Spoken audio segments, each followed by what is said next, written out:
Every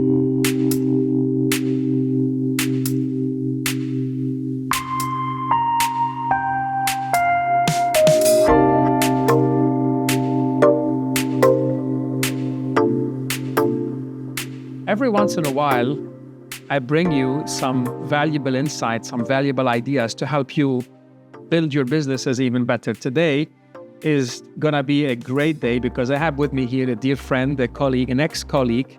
We work together at Unilever Food Solutions. I have Stewart Jones. Stewart, how are you doing? Oh, Ramez, I'm good. You? Wonderful. Very humbly, I would say, Stewart, in a way, guided my initial path in Unilever. And then together we ended up co-creating something that revolutionized the way that the food solutions business worked at the time. And we ended up cascading it and driving it. And the biggest topic in here is the concept of managing through others and managing through third party, through distributors, and how do you drive the pull out from the customers. But before we dive into the topic, I really want to spend a bit of time to kind of ask Stewart, what have you been doing over the last decade or so in your in your life, man? Yeah, it's like a decade since we worked together, I guess, but we were working together for 10 years. So I think we've been working together on and off for 20. Absolutely. I've been working on and off for 30.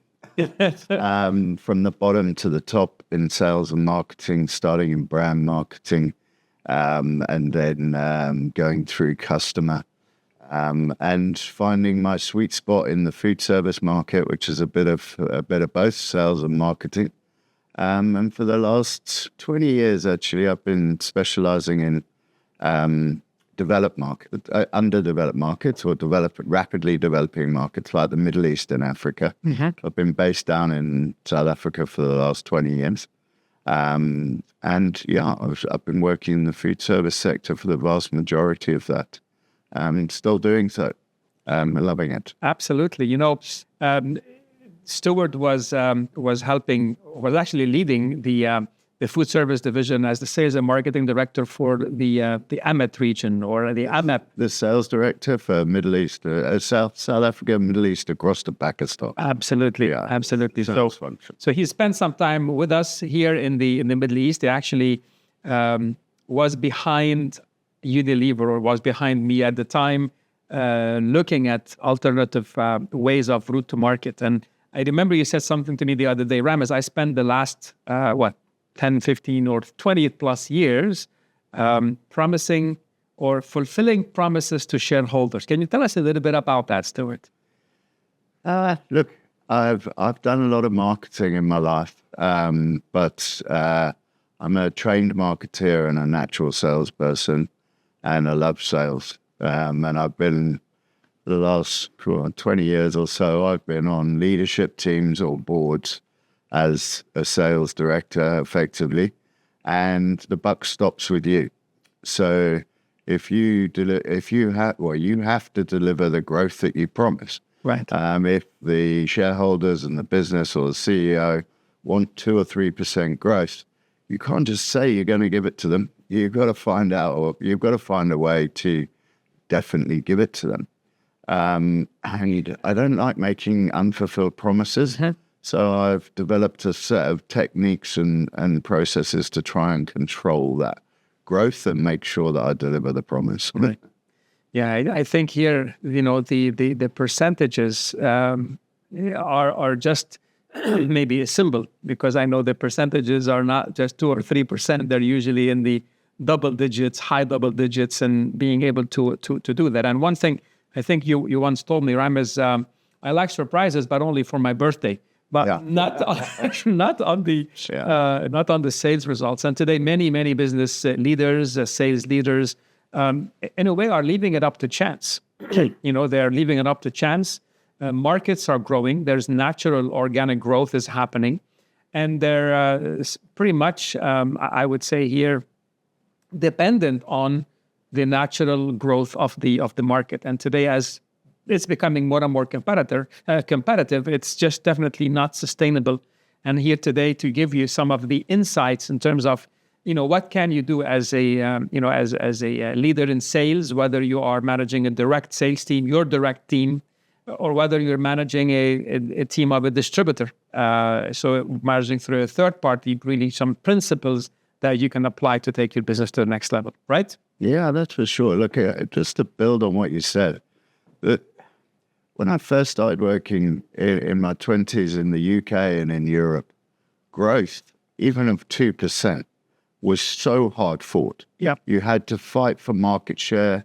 Every execution you had to do had to be excellent. Right. That's where the real skills were actually learned. And then you would move to somewhere like Africa or the Middle East, where growth was so easy for 10 or 15 years that, the skills weren't developed locally. That now you've got to fight for every percentage. Sometimes those percentages are big, but only normally when you open a new market or you go to something new. You still got to fight for the way you used to, for one share at a time, one store at a time.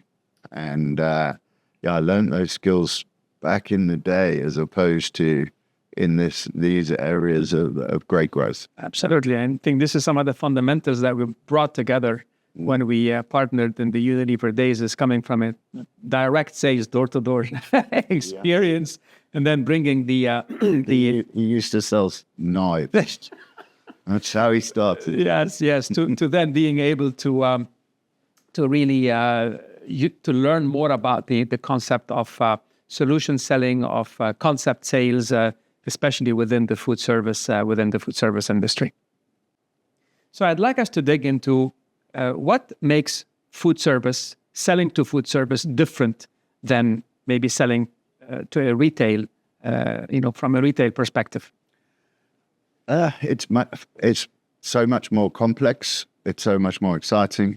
It's multi-level. You have to consider your customer, your customer's customers.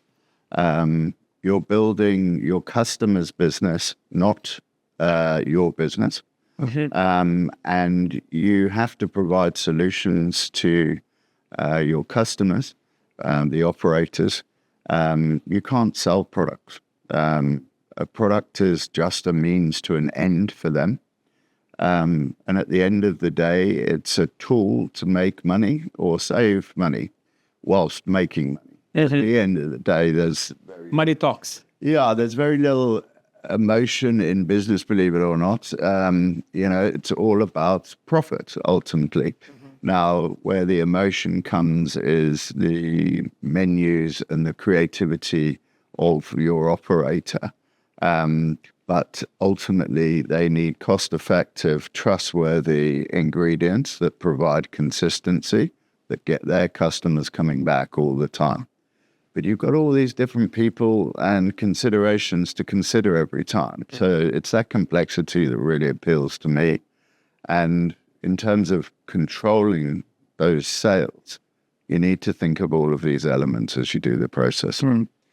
So a few things. Multi-level, I used to be in direct sales or multi-level marketing. It's completely different. This is multi-level means there are different layers within the organization, whether it's the owner, the F&B, the chef, the sous chef, and the people that are actually using the ingredients to then create a dish, right? So they can then sell that dish and make it happen. I just started making that little comment there. It's also multi-level because you normally sell for a third party.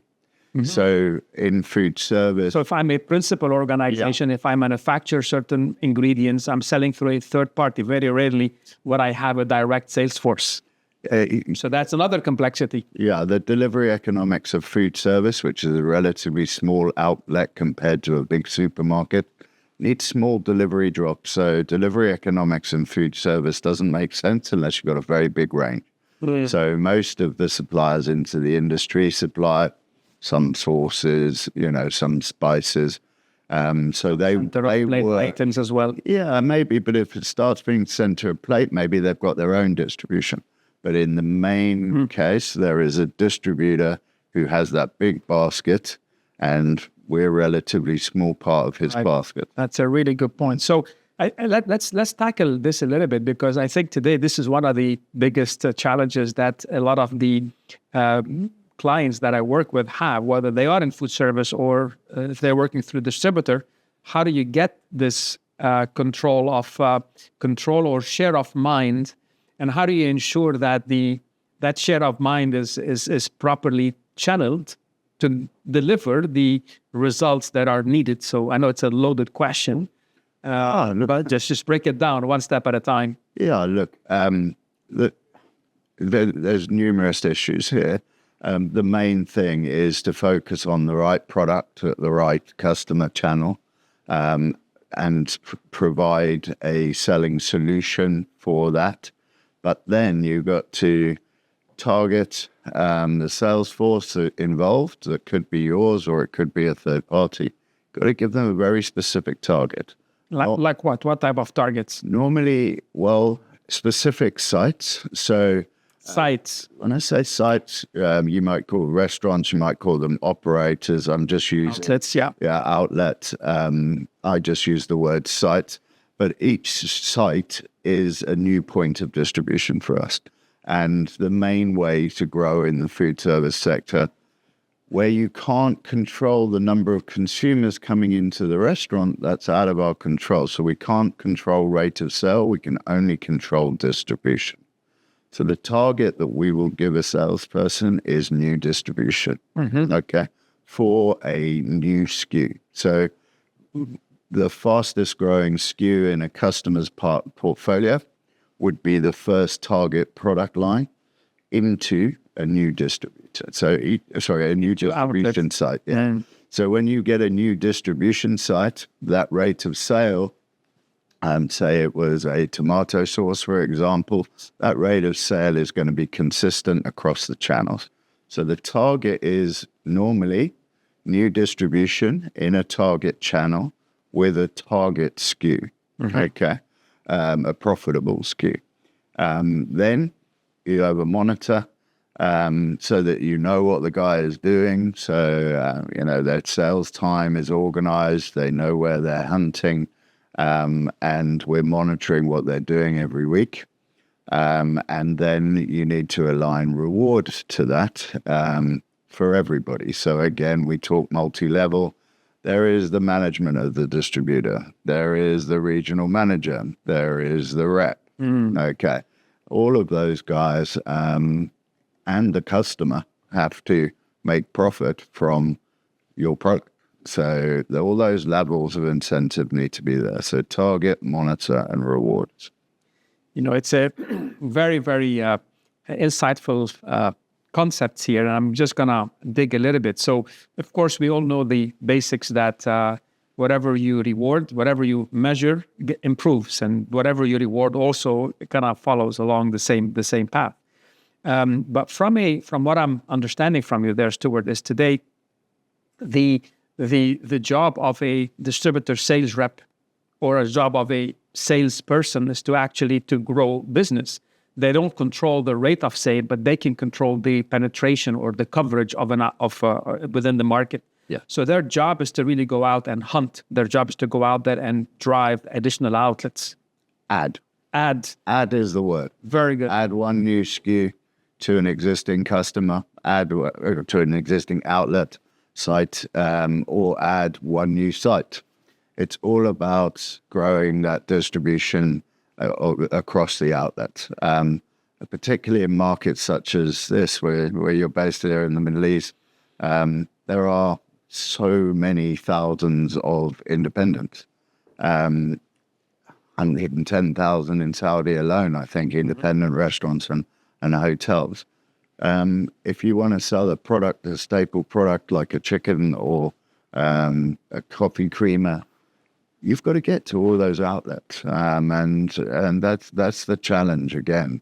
But you've got to pick the right partner, whether it's your own distribution or whether it's new distribution, and you've got to go out there and get more outlets. Let's talk a bit about this targeting or about the monitoring. So, one of the challenges in this region is that there are very few organizations that have the infrastructure in place to properly monitor the whereabouts of the teams, the level of conversation, the focus of conversations? Are they meeting the right person, talking about the right product at the right frequency? Because again, selling a complex product, making it into a solution might require more than one visit. So if we know it takes 4 visits to make a sale of a certain recipe or a certain concept, and then you only visit the outlet once, then it's not gonna convert. So just from your let's say experience, what are you seeing ways of, where there is no technology, what are some of the best practices in monitoring? And when there is technologies, what are some of these tools? Okay. Look, I mean, when we first started working together in food service 20 years ago, there was no data. The big difference between selling into retail and selling in food service was you had Nielsen data. There was so much data, you knew everything. In retail. In food service, we had none. So we've been on a data journey in the food service channel, trying to get data. And most distributors these days have a good source of data. The only problem is it's far too complicated. So every product is recorded, sold to every site, and you'll get a sales report that'll be 25,000 pages long. And that's completely useless to us. So the trick that's worked for me that I advise is just to keep the information really simple. All we need to know is which sites are we selling to, in which channels, and what SKUs are we selling. We do want to measure things weekly. The reason for that is I like to manage forwards, not backwards. If you only get monthly data, you can only look after your shoulder. Yeah. You can't look forward to the end of the month. But yeah, those are some of the key things I think with monitoring. It's then about the best form of electronics we can to get it to people rapidly, etc. Measuring where they are and where they travel, that's a very different area. Obviously, a very important area for managing a sales force. If I can't have that kind of technology and know that they're doing 8 calls a day with a sales CRM system telling them who to see, is it first visit, is it second visit? We potentially don't even want to drown in that kind of technology, to be honest. Not really. Not now, at least. I don't think so. But you can measure the result. So if I measure whether he's adding sites, that's fine. He might not be following your perfect process, but he's getting my result. If he's not getting results, then he's not doing what I've asked him to do. Okay, so I measure the results more importantly than actually the person's time. Look, some sales forces and some budgets and some companies have that kind of monitoring. And we've used it, so we've been using that kind of thing recently in South Africa. But it's not essential. That's what I'm saying. Don't drown in data. Just make sure you've got one analyst who can perform, some sales reports, and we can control the team. Amazing. So thank you for that, Stewart. And one of the questions about data. So you said something very simple, right? You said go to specific outlets and go with specific SKUs, right? And what I'm going to share this with you. What a lot of my clients tell us is that even that basic level, is hard for them to implement because for whatever reason they get distracted. The team gets distracted. They end up being reactive. Clients call them, so they're not able to go. And there's I would say some of the when we did some time and motion studies with salespeople, we find out that a third of their time is spent selling, a third is sales admin, and a third is non-sales admin, like being in meetings or doing stuff that has nothing to do with selling. So just from your experience, how can you help leaders out there, get some ideas to free up the guys, the team, to be able to do more face-to-face time with customers? There's a famous statement that I live by, but structure follows strategy. It's all about roles and responsibilities. So once again, structure follows strategy. So strategy, what do we want to be in food service? What are we going after as a distribution organization or as a principal organization? So let that end goal help you build the structure that you're going to deliver that. Yeah, and it's the roles and responsibilities that different people have in the team. So what you're describing is a sales manager or somebody who's managing a sales region, not somebody who's growing it. So there are different roles, again, cliched, but push and pull. And in food service, we have to pull stock from a warehouse. If your customers are not pulling it out of the warehouse, no one's going to push it out of the door.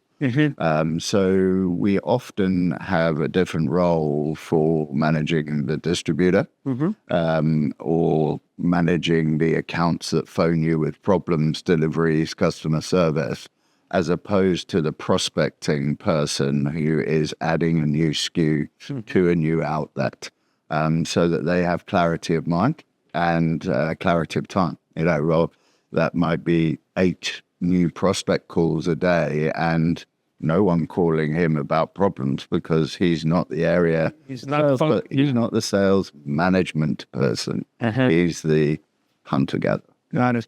So what's really coming to mind here is, you talked about managing a territory versus growing a territory and being able to have the roles to be able to free up the sales hunters to go out and do the job.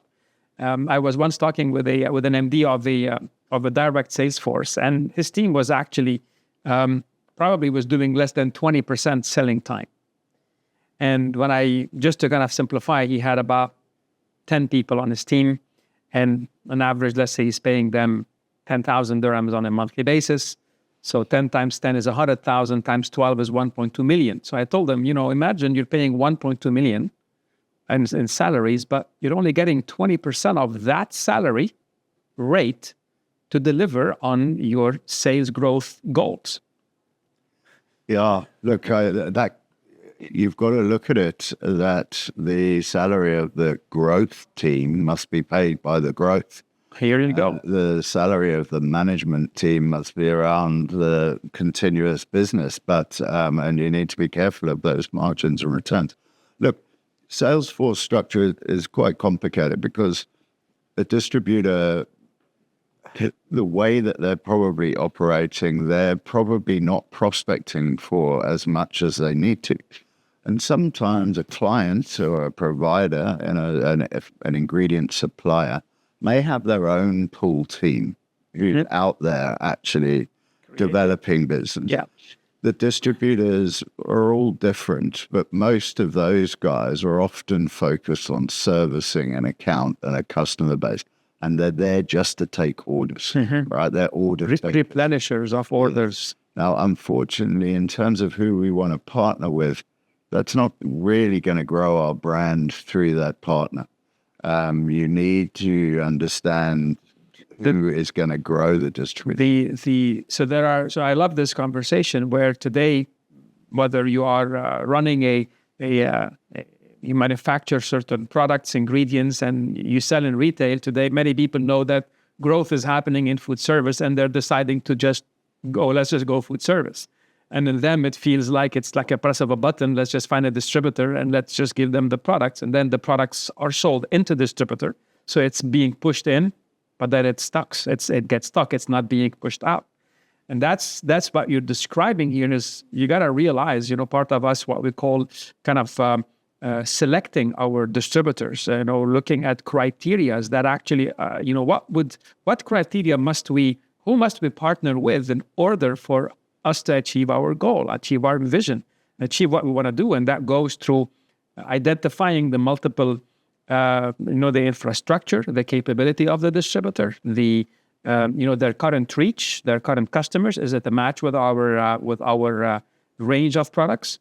And do they have a complementary range? Because if I bring a certain product that is going to go alone as one item in a basket versus having already 5, 6 items in the basket that I can add value within the client's organization. Ramez, all of those things are consideration, right? So we will, we've often done this ourselves in the past. So if we're opening a new country or if we want to expand our distribution in food service, we've got to consider a lot of those items, but it's not a standard list.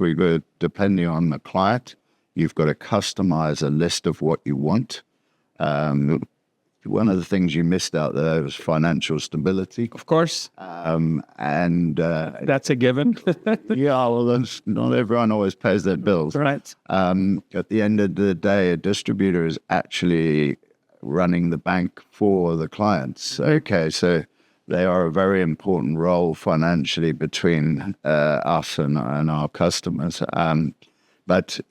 there was just another consideration. But they have to have the right kind of data. They've got to have the right sales infrastructure, depending on what we want to do. So if we've got a pull team, then we only need somebody to do deliveries. Mm-hmm. But if we need to grow, then we need them to have a large sales force who has enough time to actually sell. That's dedicated sales force or dedicated time, share of mind that we get from the distributor. The share of mind, so firstly, dedicated in terms of process, that they would be out there not just servicing deliveries, they'd actually be trying to grow sales and have time. Mm-hmm. The challenge is then share of mind. So even if we had our own distribution business, the same thing is true. If you have your own distribution business, you've got a broad range. If you're a distributor, you've got a massive range. 10,000 SKUs. So share of mind is everything. Mm-hmm. So it depends on us as a client, which range we've got, how important we are. We need to punch above our weight. Mm-hmm. So our objective is to always get more share of mind than our share of business. Okay. And there's numerous techniques to do that. Firstly, helping people. So if you help those reps or those managers at distributors to make more money, then they will like you. Yeah. It's not all about being Father Christmas, but the principle is if a distributor can earn by adding new distribution for your range, then they're going to focus on it. Right? So you get back to trading terms agreement, incentives. Same with the reps. Mm-hmm. They earn money on commission, most of them. Mm-hmm. And you can get double commission if you've got a new site, things like that. So it's all around alignment to get share of voice, alignment of everything from the incentives to the target, the monitor, the reward, aligning all of that across there. And then also communicating with them. Your own services, training them. So they may well be an experienced sales rep in a region, but they've maybe not been trained very well to actually sell, let alone about your specific product. And that's where obviously your expertise always comes in is training those guys. And they appreciate that. Absolutely. But you only do that with the partners you've chosen. So with the right partners, those that actually you give, and then you're going to get something in return. Actually, just building on what you said, when working with distributor sales teams, we actually went and identified the WIIFM. What is in it for me? And actually, money was one of the motivation. But what actually came even higher than money is actually certifications. I'm working with an organization, that is investing in me, that is allowing me to grow.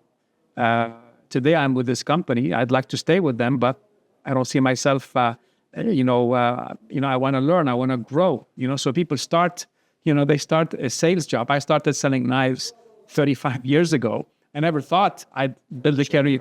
I never thought I'd build a career in sales, but that's the reality today.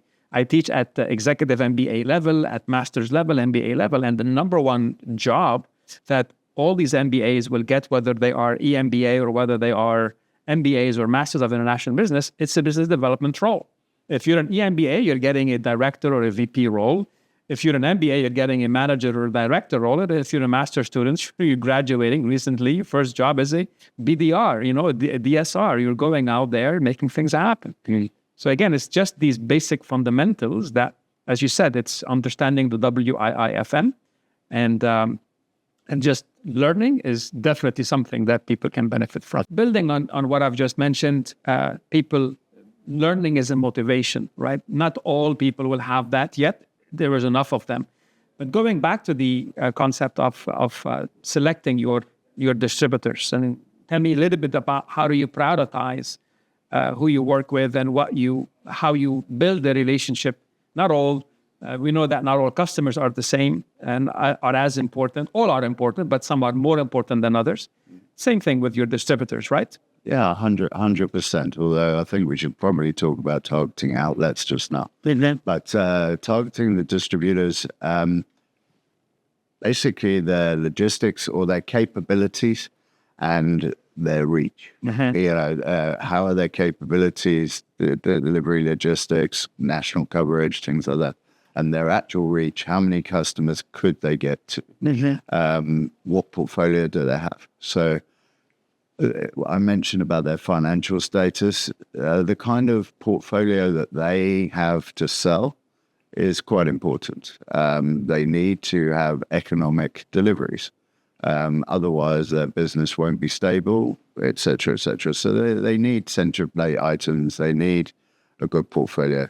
Potentially, they need a portfolio that's appropriate for our customer base. So, for example, we've got to have target channels. If it was a coffee bar versus a restaurant, we need a very different portfolio in that distributor for a coffee bar than we do for a restaurant. So we have different partners. Look, we just need to prioritize these guys and then focus, because investing in training and targeting and monitoring and rewarding, we only want to do that with a select few. And we generally work around a joint business plan with a leadership team to agree the priorities between us. Because if the relationship is not that important, then we're not with the right partner. So target them, then lock in with them, then deliver. Right. I love that what you've mentioned. If what we agree on is not important, right, then there is no point of us agreeing, right? So the beginning of a partnership is agreeing on a common goal, having a clear vision where the distributor and our, let's say as a parent principal organization, both of us have to be aligned. And when that is alignment, then there is magic that will take place moving in the market. Alignment of all of these people is critical. And it goes beyond the distributor through to, as I said, the customers, and then the customers' consumers. Right. That's the beauty of food service marketing. So, one of the things is when new companies or new organizations are setting up, building a new product, ingredient, etc., a lot of them target what we call the obvious targets. So that's the big organization, the chains, the one central office to many outlets. So you go do one deal and you can crack that. You got the factory now has some critical mass going, right? So anything you can share with us on that, Stewart, as part of a strategic approach in terms of how do you grow a food service, let's say business and operation. Yeah, look, you and me often talk about one to many. It's at every level of the food service organization. So chains is obviously easy to start with, believe it or not, but you obviously need good key account management skills. But you need a customized solution for a chain, because the brand identity of the chain and its following is based on their taste and their flavor. So it's always a customized product. So that's generally a different organization or a part of an organization that's different from the branded range that you also want to sell. The branded range, you can go from one to many with small chains, where a flexible, versatile product can then be adapted by their chef team with, for example, a little bit of chili in terms of a mayonnaise, to give their signature, and they are normally flexible enough to, so a small chain meaning 5 to 100, flexible enough to use a branded product. Remember, the brand is their brand still. So it's not the... our brand is only trust and reliability and consistency. But then the independent... Once I can trust, reliability, and consistency. So I have to be reliable. I have to deliver the product. I need to make sure that if they need it, I have it. Reliable, so first, trust, again, is about, it's always consistent. It won't let you down. And it won't let you down. So if I can deliver that to a chain, that's removing a headache. Because if I have a core ingredient that's missing, that's changed, my entire flavors will change and it will be impacted, thus impacting my brand. Yeah. It's unlike a consumer brand where there's an emotional tie. In food service, the brand is that kind of functional reliability. Okay, it's sometimes also flavor profile.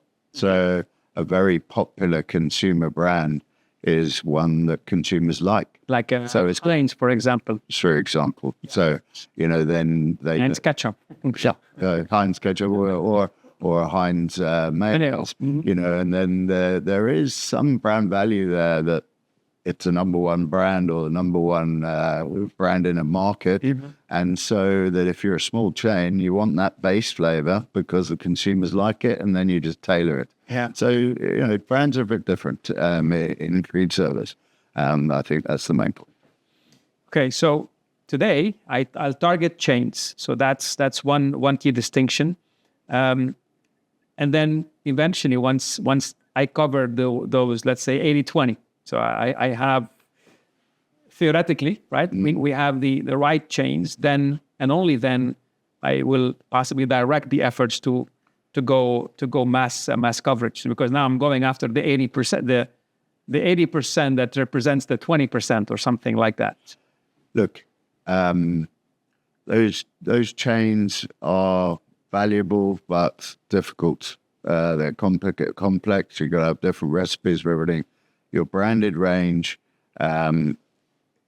needs to be the backbone of your business, but there is a lot more complex route to market. So the one-to-many that we talk about means that you generally have to go to the distributor and then out to the 100,000 restaurants in Saudi, or the 70,000 restaurants in UAE, or the 30,000 in South Africa. You've got to go through a distributor to actually get to those guys.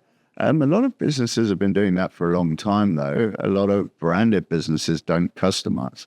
So chains don't really figure. And I've had a lot of experience with those kind of businesses. Unilever was one of those. Right. They don't customize anything. So if you want to buy Hellmann's product, you're going to buy a Hellmann's product. You're not going to buy a pink Hellmann's like a Heinz or whatever. So, so different approaches for different companies. But if you want to get to that broad independent base and balance your portfolio, generally got all your eggs in one basket with one chain or two chains, and you've got no security if that chain changes its recipe or changes its ingredient. So, and that's a big risk because all of your overheads are being paid by that. So you need to spread your risk, and you need to build an independent business that preferably you can control yourself. So a lot of time there's a gap between knowing what to do and doing what you know. So people say, oh, I know I should do that, but I don't do it. And one of the challenges is, although we work with distributors in terms of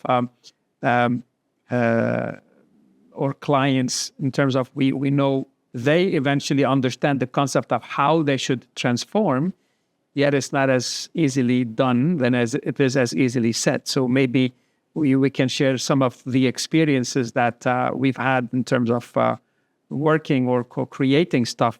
So kind of building that those habits and getting better buy-in. Well, it's all about management of change. Yeah.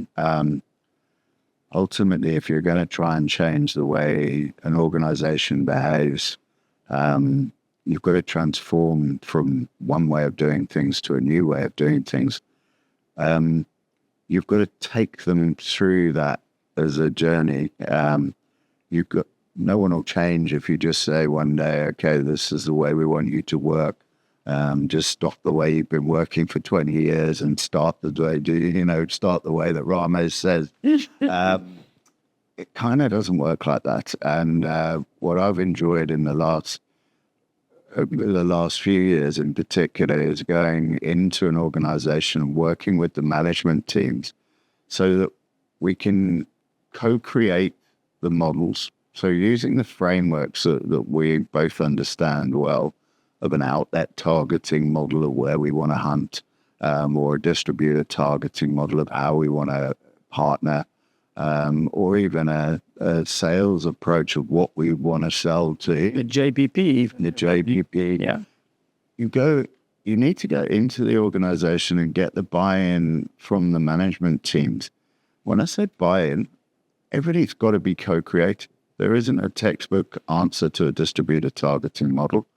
Everyone needs to be made specifically, and those managers need to create it. They need to create it and they need to own it. So, sorry to say, it's not all about training. No, 100%. Yeah. It's about workshops where you work together as a team with management teams, and you design the new process, and then you cascade that process through the organization, and you slowly get them used to it. You probably also don't do it across the whole organization in one go. You've got to, potentially take one region at a time or one country at a time, as we used to do when you were the managing director of UAE. We'd have to go and open up a new country and train those reps that month, and then hold their hand on and off for a good few months, or in your case, continuously. But in my case, just for a couple of months while they got set up. Yeah. But yeah, it's about management of change, and there's a lot of resistance to the change. You mentioned people's desire to learn. That's true. A lot of people are like that, but a lot of people like their old way. Their old ways. Yeah. Especially if their old ways is not very economical, as in if they're, they're not working quite as hard as they could do, for example. There's lots of reasons why these kind of new behaviors sound good, but in practice are very, very difficult to land. So you got to win hearts and minds. And actually, I'll build on that.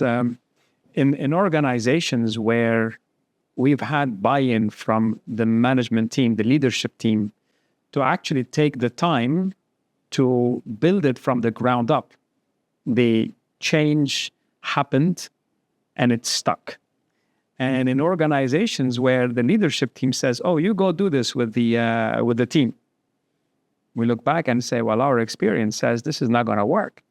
And in a way, it's a no-go, right? Because if they're not willing to go through this transformation, then it is a waste of time. It becomes a tick box exercise. So the alignment has to be all throughout that leadership team, buying into this is how we're going to transform as an organization, to going from the way we used to do things to the way we want to be doing things, because it aligns to our mission, it aligns to our vision.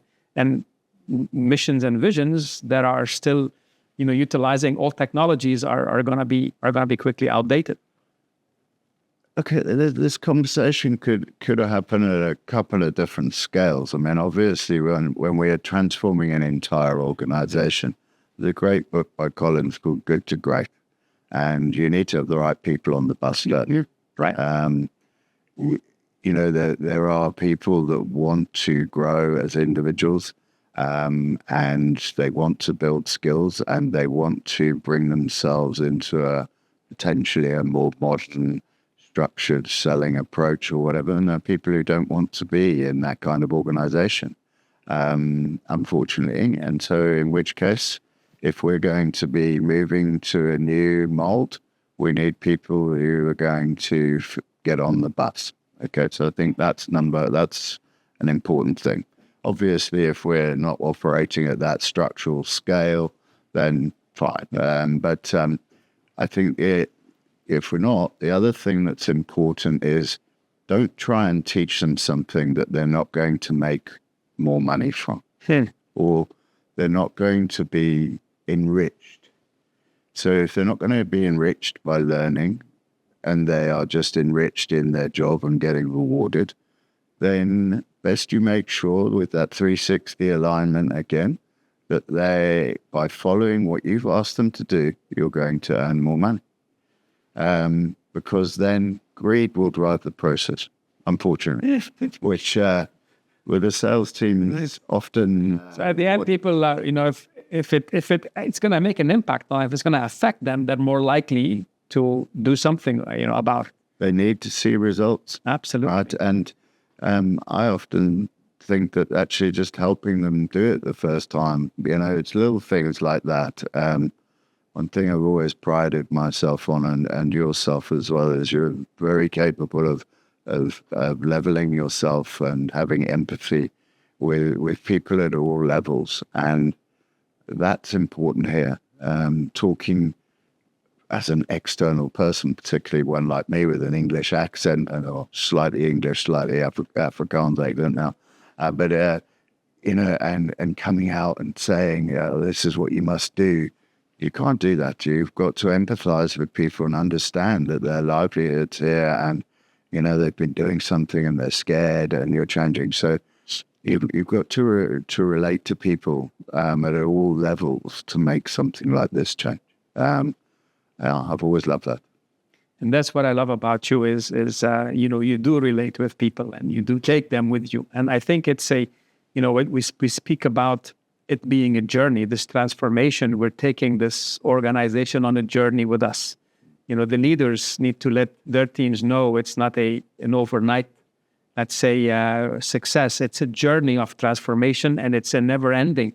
And what we're seeing today is the speed by which people have to evolve, and companies have to evolve their processes and their systems and their ability that they're working. That is accelerating the speed by which this is happening. So it's a never-ending evolution. Yeah, look, it's often a revolution, not an evolution. I must admit, my passion is the revolution piece, like let's really make a change. But obviously, there's lots of businesses at different stages, and a lot of people have started these journeys. A lot of people are very good at some of this stuff. And so there's evolutionary pieces as well as revolutionary pieces.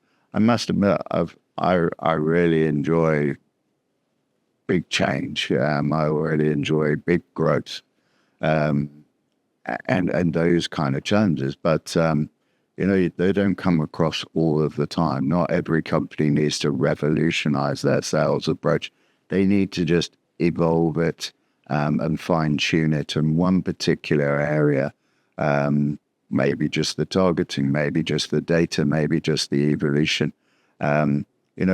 Between us, we've got a very big spectrum of those techniques that could be applied to all kinds of organizations at all kinds of stages.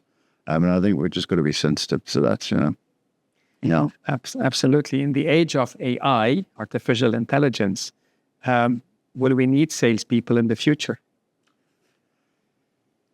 Hey, look, I think relationships are king. I think, look, we could write a good questioning tree, and that machine would get down to what the chef needs, but the chef would never buy from a machine. The chef will need that rapport. They'll need to see that empathy themselves in their eyes. If they don't have that connection, it won't work. I think you taught me probably, but people buy from people they like. And I've made a special effort in my life to try and make sure that I always try and make friends with people. So I don't think AI is ever going to be my friend. So I think in the food service arena, possibly not. Look, there's ways it can definitely help us, particularly in terms of route planning, CRM, who we need to talk to, how we need to dive into the data. There is a plethora of stuff that I don't even understand as yet that can help us from a systems approach. But chefs don't buy from people that they don't know and trust, but they also don't buy without taste. So unless an AI computer is going to come and give you a sample of that product, I don't know, maybe a robot will, I suppose. But I'll tell you, and I was asked that question at the uni, and I told the students, there will be no need for salespeople in the future if what they're selling is a me-too product. In other words, if I can go online, I can buy it without any interaction with you. If that's my need, I don't even need you. However, the salesperson today, especially in food service, is selling a solution. So I'm not just showing up to sell you a product. I'm looking at the trend, what's happening in the market. What do the consumers want? What's in? How am I going to help you differentiate your outlet? I'll bring you insights. I'll bring you ideas. I'll bring you recipes. I'll help you be even more creative, give you ingredients. And now we're getting a full solution. So to building that relationship, understanding how to position your approach with a chef or with a barista or with a bar owner, I think is look, it's really interesting. You've got me thinking now. I mean, I guess the Heinz ketchup idea, AI could probably do it. And for a distributor to take a repeat order, there is a process here and we need to evolve. I think what we said at the start of this conversation was food service is a special piece of business to business. It's not all about food service. Most of this is or can be about business to business as well, not just food service. And AI could probably be quite important. Absolutely. So just as a way of kind of wrapping things up in here, we spoke, predominantly about the food service channel. Yet today, we know food service is a B2B to C type of a model. And today, a lot of the principles can apply to other organizations that do a B2B type of an approach, right? So maybe a question or two there in terms of how do we help our audiences who are maybe managing whether their own direct teams or the teams of their selling through a distributor, how do we help them maximize the ROI that they're getting from the sales force that they are leading? Yeah, look, the kind of techniques or the thoughts that we always have are around targeting models. So where do I spend my time? Time is money. So if I have resources, I have salespeople, regardless of whether they're in food service or whether they're selling, I don't know, oil or engine parts, the same theory is totally true.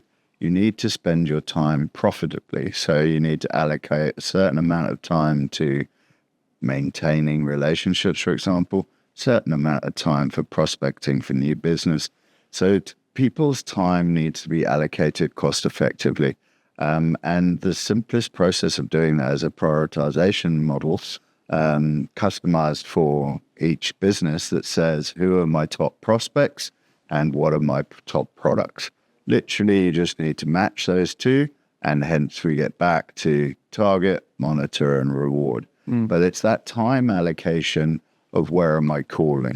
I can remember a long time ago where we had a business that basically had 3,000 outlets, and they would call on every outlet every month for 15 minutes. Wow. Right? For what? To say hello, to show their face, to build a relationship. And one of the first things that we did was cut that sales force, but we focused it on the 80% of customers who were our current core business and the 20% of customers who were our prospect new business. We made them 40-minute calls, not 15-minute calls, because there can't be any value in a 15-minute call. And we called on them once a month if they were in a priority group. So you classify customers as, say, let's use a cliche, but platinum, gold, silver. Yeah. And then there's a contact strategy. Contact strategy equals time allocation. Then you have the target, the monitor, and the reward, and you can draw the cash out of it. But I think there's a lot of business-to-business food service practice here in terms of the models that we apply, particularly to make sure that we get the best return from our salaried investment, whether it's ours or a third party's. In a lot of the normal business to business, this is applicable to key accounts. Right. It's the same thing. There's a contact strategy for each type of customer with each type of salesperson in each kind of organization. And believe it or not, a lot of companies still don't have those kind of time allocation models. Absolutely. I think that's where one of the things we specialize in. Helping an organization ensure that they're covering their entire clients. So it's just simple time allocation. They're looking at frequency so you can realize, can I cover the number of outlets that I have? I'd even build on this, Stewart, where a contact strategy doesn't just mean the frequency. It also looks at who is the best person to contact the client. So we have telesales. There is a way of reaching a customer on the phone. You don't need to visit them every single week or every single month. So depending on what's the objective of the calls, and there are customers that love to hear from us by email or written communication. Today we have WhatsApp. There's automations on WhatsApp. There are so many different ways that still gets us to engage with a customer. And today more and more organizations have to look at a holistic approach, sales, support, and technology coming together to really give what we call the buyer's journey, give them that unique experience, give them that differentiation, so that we can have a common facade. We are as strong as the weakest link. So if one of these contact points fails, then the whole chain fails. Contact strategy, I agree with you, is extremely broad and can, in some small way, what we're saying is start some kind of customer relationship management strategy. That's right. That's ultimately what we're talking about. Customer acquisition is absolutely king, especially when we're in the independent sector. But it might not be about acquisition. It might be about growing a customer that you're managing. So it's all different levels, but it's all customer relationship management, and trying to do that as professionally as you can, and for the best return on your investment of your staff. Wonderful. So, the time flew by like this. I can spend another week talking with Stewart about good old war stories and successes, and really excited to have Stewart again available in this region. So feel free to reach out to us if there are things that you would like us to help support. Really excited about that partnership that we're bringing together. Yeah, me too. My purpose in life is to share, to grow people. Ramez is a natural trainer who's always wanted to train. My mother was a school teacher. I've always wanted to teach. So I have this set of skills, and my purpose in life is to share that set of skills with people who can become more prosperous. And they say that in my world, that's my spiritual purpose in terms of why I'm here, is to help people go forward. And I'm really looking forward to doing that in this region. So this is, the famous Inspire One More, if you remember that. I'm actually wearing little cuffs that are given to me by Alan Bell, another one of our consultants. And Alan, this one is for you, buddy. Inspire One More. Again, we have another colleague, friend here, and together we're going to inspire a lot more. Yeah, it's our job. Absolutely. Thanks, Rick. Take care, man. Thanks. Pleasure. Yeah. Until then, sell more, sell faster, and profitably. I forgot that one.